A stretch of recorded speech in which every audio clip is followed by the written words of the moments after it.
Should we include your 3 and 7? Sure. Natalie, these numbers were the numbers that we found the most comforting. Just so we have some data here. Now, I've got all the steps for how to do this on the top. And we're going to do, let's do 5 classes. The number of classes in a problem is always listed. That's not something you have to make up by yourself. Yeah, we're making a table. It's happening. There are going to be 5 rows in this table and 6 columns.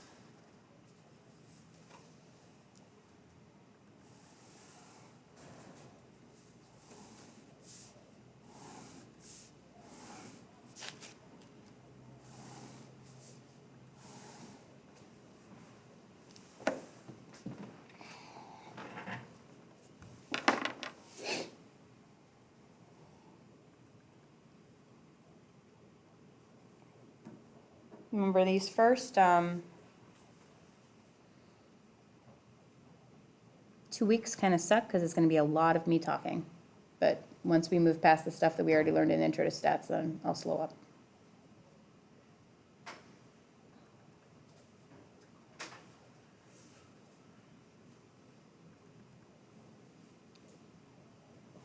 The first column is going to be classes. Then we're doing tallies, and then frequency.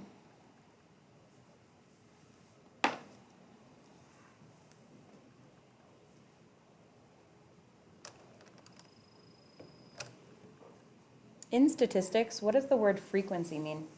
How often? How often something happens. Okay, so the first thing we do is we find the class width. That means we take the highest number we have minus the lowest number, and then we divide by how many classes we have. So my highest number is 9, and I'm going to subtract our lowest number, which is 2. And I'm going to divide by 5.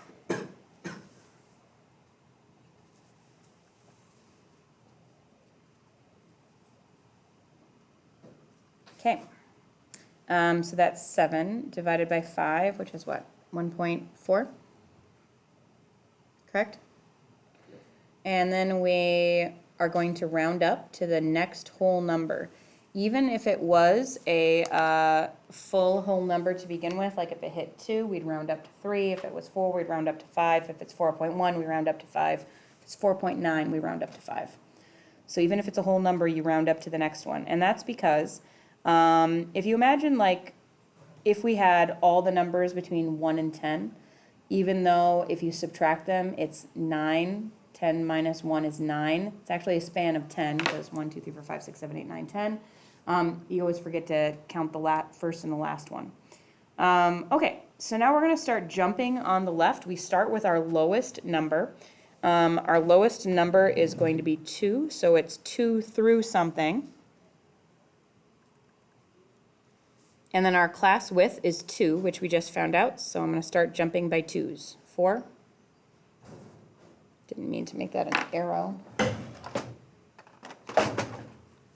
6, 8, 10.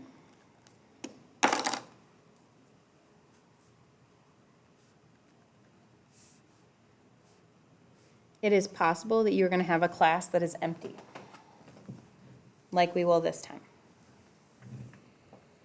But do you guys see why the class width couldn't have been 1? Because this one is 2 to 3. That's 2 numbers, right? 2 or 3 is that first class.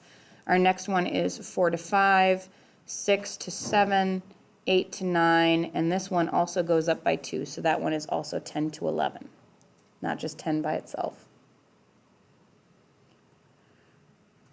Do we all realize right now that the 10 to 11 category is going to be empty? Okay, but what if we had just said our class width was 1?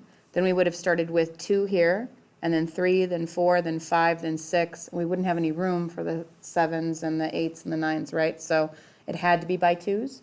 So sometimes you do end up with empty classes, and that's normal. All right, so now I'm gonna start tallying where things are. So I've got a 4 and a 7, a 2 and a 5, another 2 and a 5 and a 9, and a 3 and a 7.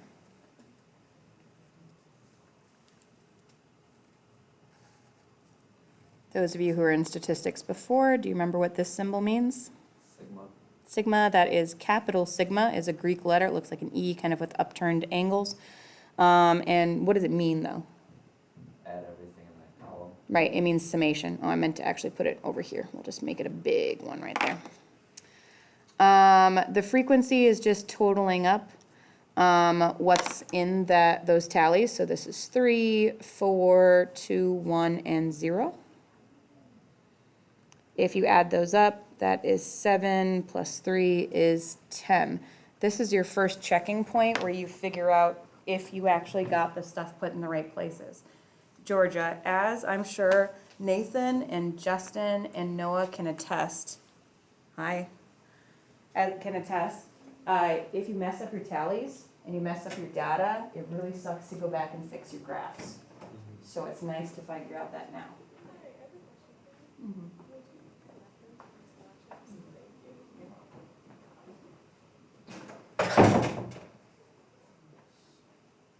Okay.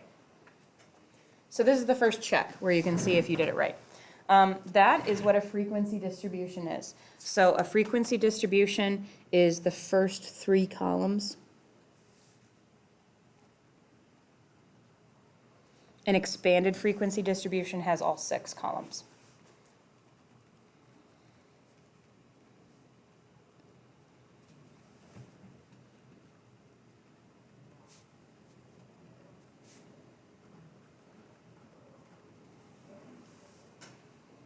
The next 3 columns are called relative frequency, cumulative frequency, and midpoints. They're listed right above it. Noah, what's a relative frequency? The number in that class divided by the total amount of data you have. Right, so this one, I'm just gonna write the math up here, would be 3 out of 10, which is 0.3. Did you just write 3 divided by 10 in your calculator? I stopped myself. Okay. And then 4 divided by 10, 2 divided by 10, 1 divided by 10. Obviously, the numbers aren't as pretty as that, because this was 10. Justin, do you remember what cumulative frequency is? All those relative frequency things add up, right? Yeah, as you go. So it's added up as you go. So like this one is 3 so far, but this category is 3 plus 4, which is 7 so far. What's the next one? 9, 10, and this one is still 10.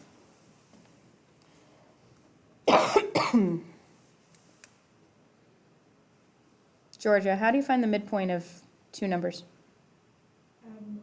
Add, divide by 2. So you could just take 2 plus 3, which is 5, divided by 2, which is 2.5.